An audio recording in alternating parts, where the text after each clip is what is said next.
Friends, कैसे हैं आप सब? आप सभी का बहुत वेलकम है ऐसे क्लासेस में। दोस्तों, आज का टॉपिक है हमारा पॉस एक्ट यानी कि prevention of sexual harassment act, जो हमने कवर किया है पूरे अच्छे तरीके से। मैंने आपको नोट्स बना के दिए हैं, पूरा चैप्टर हमने कंप्लीट किया है। तो अब टाइम है इसके एमसीक्यू का। पॉस एक्ट बनाने के लिए मेरे पास बहुत सारे कमेंट आए थे और इसके एमसीक्यू के लिए भी आपने मुझे कहा था। तो चलिए दोस्तों, आज की क्लास शुरू करते हैं।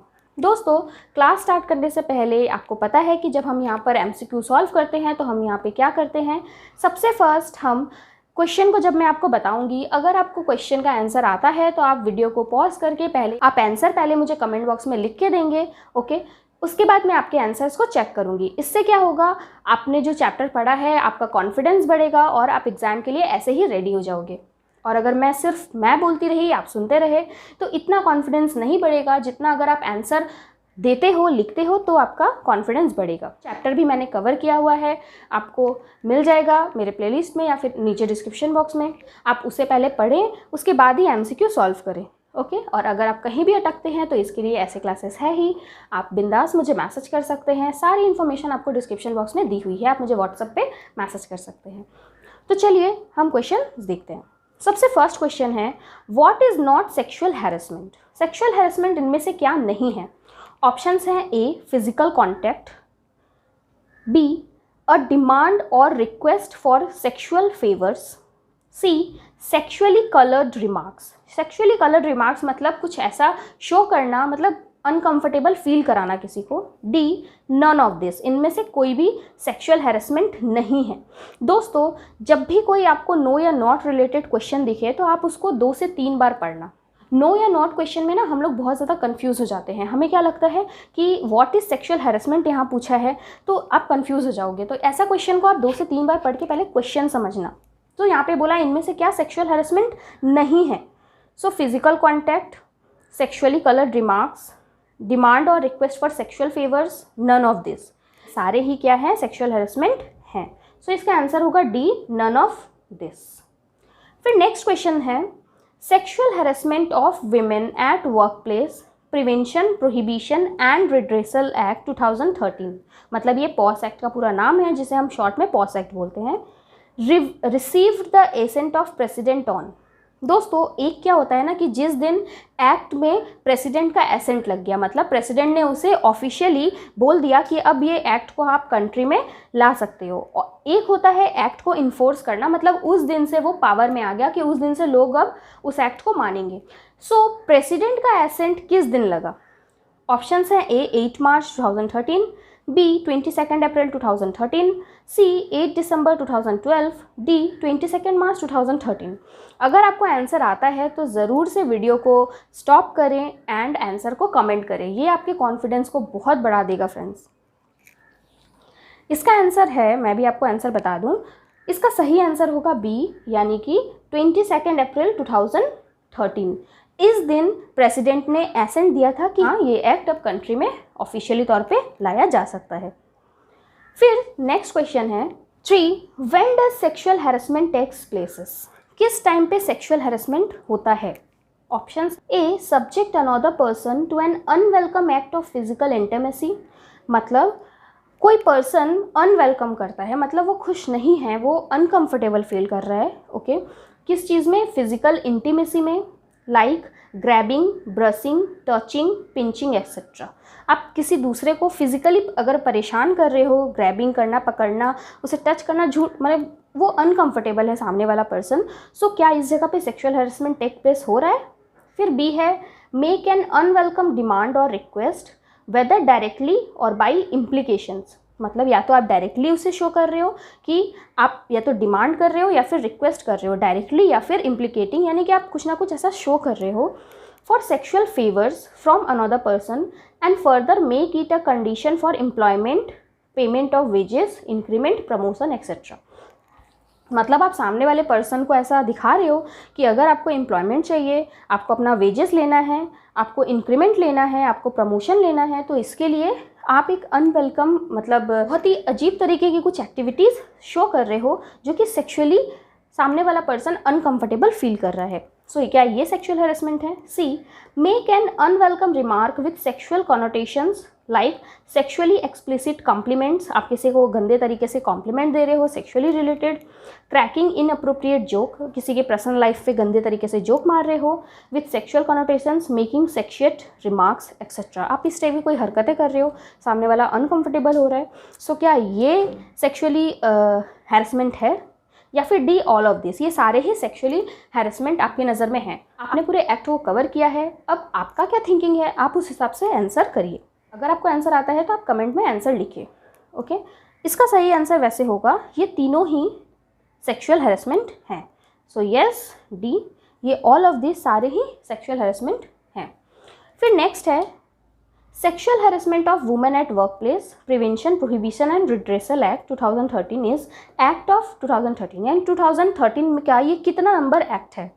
सो ऑप्शंस हैं A 14, B 37, C 32 या D 9। मैंने जब चैप्टर कवर किया तो उसमें ही आपको बताया था कि ये हमारा 14th नंबर एक्ट है। सो इसका सही आंसर होगा A 14। दोस्तों, मैं जो ये एक्ट की MCQ लेके आई हूँ, आपको इससे रिलेटेड नोट्स मिल जाएंगे।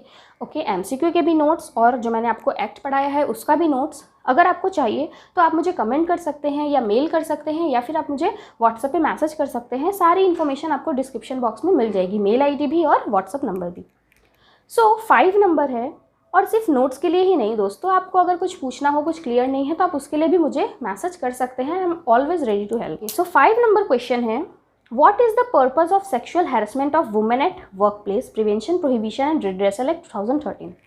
इस एक्ट को लाने के पीछे का पर्पस क्या था, उद्देश्य क्या था? ऑप्शंस हैं A, to provide protection against sexual harassment of women at work place, मतलब विमेन को सेफ्टी फील हो, इसके लिए उसे प्रोटेक्शन मिले। B, prevention and redressal of complaints of sexual harassment, जो सेक्शुअल हैरेसमेंट में कंप्लेंट्स आती है उसे रोकने के लिए। C, both A and B, या D, नन ऑफ दिस। दोस्तों, आपको क्या लगता है, आपकी क्या थिंकिंग है, उस हिसाब से आप अपने आंसर को कमेंट करें। तो इसका आंसर होगा C, यानी कि बोथ A एंड B। इसमें विमेन को सेफ्टी भी फील कराया जाता है और जो भी कंप्लेंट्स आ रही है इसके खिलाफ नॉर्मल सी बात है, उन्हें रोकना और सुधारना, यही इस एक्ट का काम है। नेक्स्ट क्वेश्चन है, which section of the sexual harassment of women at work place prevention prohibition and redressal act 2013 outlines formation of local complaint committee? दोस्तों, इस एक्ट में मैंने आपको समझाया था अच्छे तरीके से लोकल कंप्लेंट कमेटी के बारे में, तो वो किस सेक्शन के अंदर में आता है? अगर आपने एक्ट कवर किया है तो इसका आंसर आप ज़रूर कमेंट बॉक्स में लिखिए। और ऐसे मैं आपको आंसर बता दूं, इसका आंसर होगा C, यानी कि सेक्शन 7।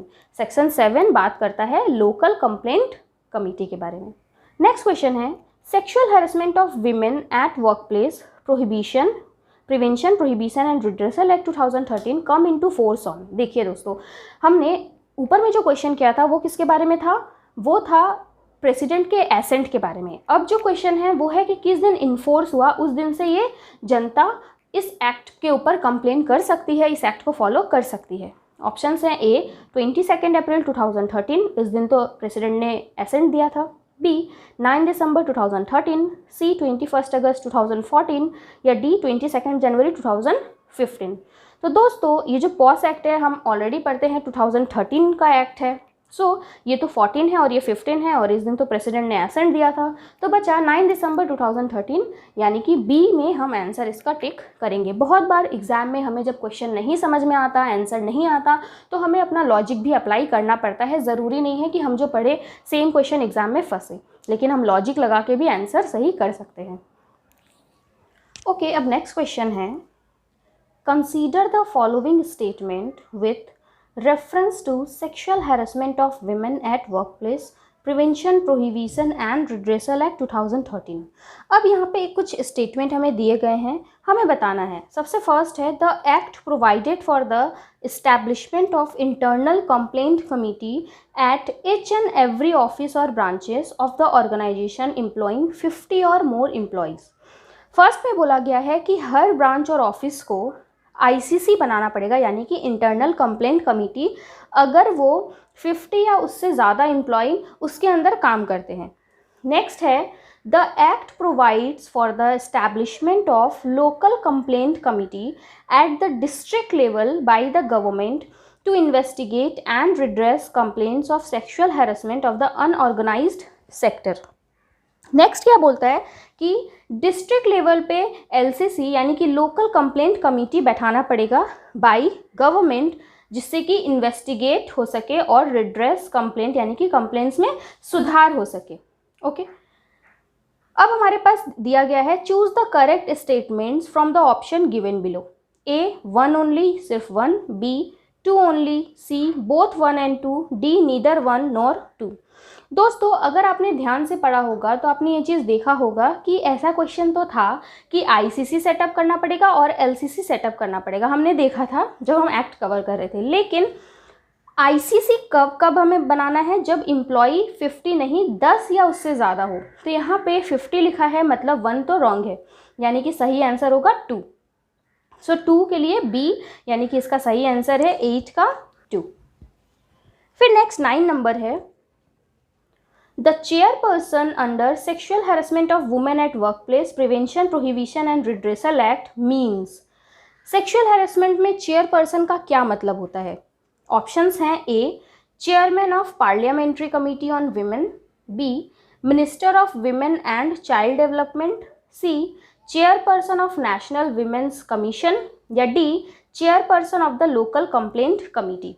कहाँ का वो चेयरपर्सन होगा? तो नॉर्मल सी बातें हमने देखा था, चेयरपर्सन कहाँ होता था सेटअप? लोकल कंप्लेंट्स कमेटी में। सो इसका सही आंसर होगा D।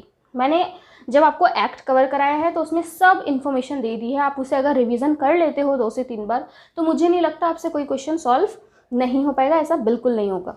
ओके, सो अगर आपको नोट्स चाहिए तो आप मुझे व्हाट्सएप पे मैसेज कर सकते हैं, ओके, मेल कर सकते हैं, कमेंट कर सकते हैं।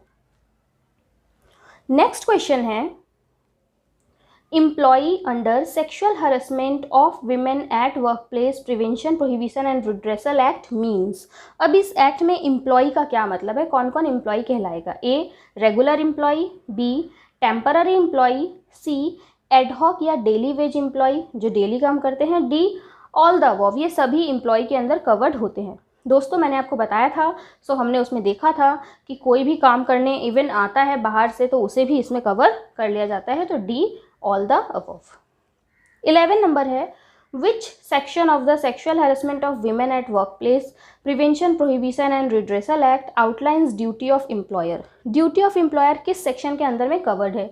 दोस्तों एग्जाम में सेक्शन रिलेटेड क्वेश्चंस भी आते हैं। देखिए जैसे यहाँ पे सेक्शन आपसे पूछ लिया गया है, ओके, ऐसा ज़रूरी नहीं है कि हमें सारे सेक्शंस याद रहें, क्योंकि हमें बहुत सारे सेक्शंस पढ़ने पड़ते हैं, तो सारे सेक्शन याद रखना पॉसिबल नहीं है।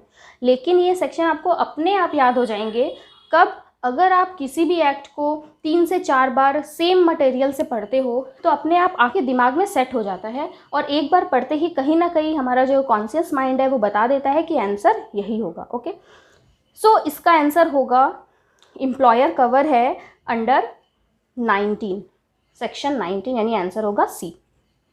फिर नेक्स्ट है, Which among the following is a sexual harassment as defined under Sexual Harassment of Women at Workplace Prevention, Prohibition and Redressal Act? इसमें से क्या सेक्शुअल हैरेसमेंट के डेफिनेशन में आता है? A physical contact and advances, B a demand और request for sexual favours, C showing pornography, या फिर D all of the above. दोस्तों मुझे लगता है इसका आंसर आपको पता होगा, मैंने बहुत अच्छे तरीके से आपको पढ़ाया है एक्ट, तो फटाफट इसका आंसर आप करिए अगर आपको इसका आंसर आता है तो। वैसे इसका आंसर मैं आपको बता दूं, इसका आंसर होगा D all of the above. Next question तक जाने के पहले मैं आपको बता दूं कि आप ज़रूर काउंट करना कि कितने क्वेश्चन का आंसर आपने दिया है। मैं तो कमेंट में चेक करूंगी और मुझे कमेंट में बताना भी कि आपने कितने क्वेश्चन के आंसर सॉल्व कर पाए, तो इससे आपका कॉन्फिडेंस बहुत बढ़ेगा। ओके, और अगर आप क्वेश्चंस के आंसर्स कम दे पा रहे हो तो आप फिर से एक्ट को एक बार रिवीजन करो, देन आप ये MCQ सॉल्व करो, तो श्योर आपसे ये हो जाएगा। नेक्स्ट है, Which of the following may amount to sexual harassment under Sexual Harassment of Women at Workplace Prevention, Prohibition and Redressal Act 2013? Which of the following may amount to sexual harassment? इसमें से कौन सा sexual harassment है? Options हैं A implied और explicit promise of preferential treatment in her employment, मतलब जब कोई विमेन काम कर रही है तो उसे जानबूझ के प्रेफरेंशियल ट्रीटमेंट देना। implied और explicit threat of detrimental treatment in her employment, उसे थ्रेटनिंग करना कि एम्प्लॉयमेंट से तुम्हें निकाल दिया जाएगा, उसे डराना। C humiliating treatment likely to affect her health और सेफ्टी, और या फिर उसको ऐसा ह्यूमिलिएट कर देना, अनकंफर्टेबल कर देना कि उसे अपने हेल्थ और सेफ्टी को लेकर अफेक्ट हो जाए। And D all of the above. दोस्तों इसका आंसर क्या होगा आप कमेंट करके बताएं। मैं आपको इसका आंसर बता दूं, इसका आंसर होगा 13 का डी, यानी कि ऑल ऑफ द अबव ही क्या कहलाता है, सेक्सुअल हैरेसमेंट के डिफिनीशन में आता है। नेक्स्ट है which among the following does not come under the meaning work place under sexual harassment of women at work place prevention prohibition and redressal act 2013। अब work place के अंदर क्या नहीं आता है, डज नॉट कम है। Okay, जब no या नेगेटिव का क्वेश्चन हो तो आप बहुत अच्छे से देखना।